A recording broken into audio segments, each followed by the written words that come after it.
L'appel au secours des gérants de discothèques, c'est le seul secteur d'activité qui n'a pas pu encore ouvrir en France à cause de l'épidémie.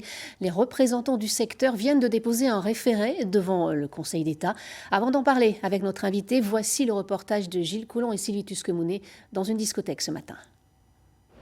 Quai de Paludate, il ne reste que 4 boîtes de nuit, mais elles sont fermées depuis 15 mois. Dans cet établissement, le propriétaire en a profité pour réaliser des travaux comme ce boulodrome. Ça, c'était une même salle, donc on a remonté les murs là et on a refermé. Ou alors cette salle à ciel ouvert, mais le moral, lui, ne suit pas. On a tout à refaire, tout à remettre en état, c'est désolant quoi. Parce qu'un établissement qui est fermé depuis un an, c'est catastrophique.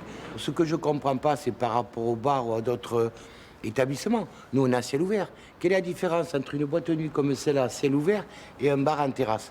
Moi, je voudrais juste qu'on me l'explique. Le constat est édifiant. Sur les 185 discothèques en Nouvelle-Aquitaine, une quarantaine est en liquidation ou en redressement judiciaire. 30 ont fermé leurs portes définitivement. Vous avez perdu combien de chiffre d'affaires? Dans les 6 millions d'euros. C'est catastrophique, hein, parce qu'on a toujours nos frais fixes qui sont en train de tourner.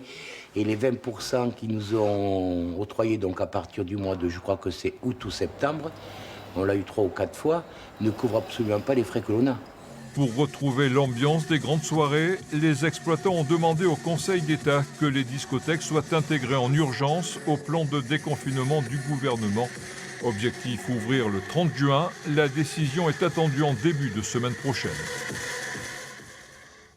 Et on prolonge avec notre invité, Laurent Dantès. Bonjour, vous êtes le représentant régional du syndicat national des discothèques. Alors, votre profession a déposé un recours devant le Conseil d'État pour cette réouverture au plus vite. Il est urgent pour vous de réouvrir ? Alors oui, il est urgent. Oui. Alors, nous avons déposé donc devant le Conseil d'État ce recours.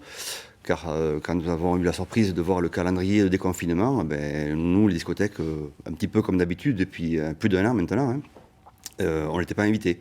Vous êtes un peu les oubliés de ce déconfinement? Tout à fait, nous sommes les oubliés. Donc juste une petite croix en rouge, les discothèques resteront fermées. Pas plus, pas de demande de protocole, pas de réunion préparatoire, rien. Voilà, fermé. Point barre. Et alors on a vu dernièrement avec l'ouverture des bars et des terrasses des rassemblements, et ces maires du littoral notamment qui disent qu'il faut rouvrir les discothèques parce qu'il y a des soirées improvisées qui peuvent générer des problèmes en termes sanitaires. Comment vous réagissez-vous? On va voir des images de Biarritz. C'est pas compliqué. En fin de compte, on voit l'ouverture des terrasses, on voit bien que cette jeunesse a besoin de sortir, a besoin de s'amuser.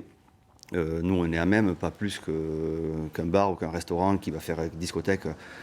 Comme l'été dernier, on l'a vu, où tous les établissements travaillaient, hormis nous, les discothèques, parce que nous sommes restés fermés. Nous, on voit très bien que, on va dire, le virus ne s'arrête pas à 2 h du matin. Donc, et quand les maires demandent à la réouverture des discothèques, c'est la simple et bonne raison, c'est qu'ils ne veulent pas passer l'été qu'ils ont passé l'année dernière, avec des rassemblements de jeunes partout, parce que les jeunes feront la fête. Quoi qu'il en soit ils feront la fête encadrée dans une discothèque avec des mesures, je parle au moins de sécurité. Ou alors il faudra alors justement, quelles sont les mesures que vous seriez prêts à appliquer pour pouvoir rouvrir? Mais déjà, nous, quand vous rentrez dans un établissement comme chez nous, nous sommes des professionnels, donc on encadre la jeunesse, que ce soit pour la consommation de stupéfiants, d'alcool et autres. On sait très bien que c'est un milieu confiné, on sait très bien qu'on danse, qu'on chante, donc on sait très bien que pour la propagation du virus, c'est compliqué. Un pass sanitaire, ce serait une solution? Un pass sanitaire, c'est une solution, mais pas dans l'immédiat. Cet été, c'est pas possible, c'est clair. Le pass sanitaire, c'est quoi? C'est soit une vaccination pour une clientèle de 18 ans à 35 ans, qui représente 95% de notre clientèle, chose qui est infaisable. On sait très bien qu'on ne pourra pas vacciner en deuxième dose. Les jeunes, ils sont à peine éligibles maintenant, et on sait très bien que dans un mois, ils ne seront pas vaccinés.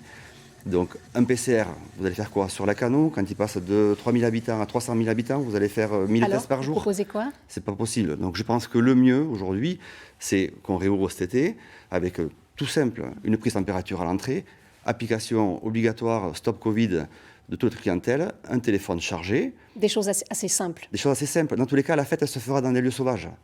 Donc autant qu'on l'encadre. Votre cri d'alarme est lancé. Merci beaucoup d'avoir été notre invité. C'est déjà fini. Désolé. Laurent Dantès, merci.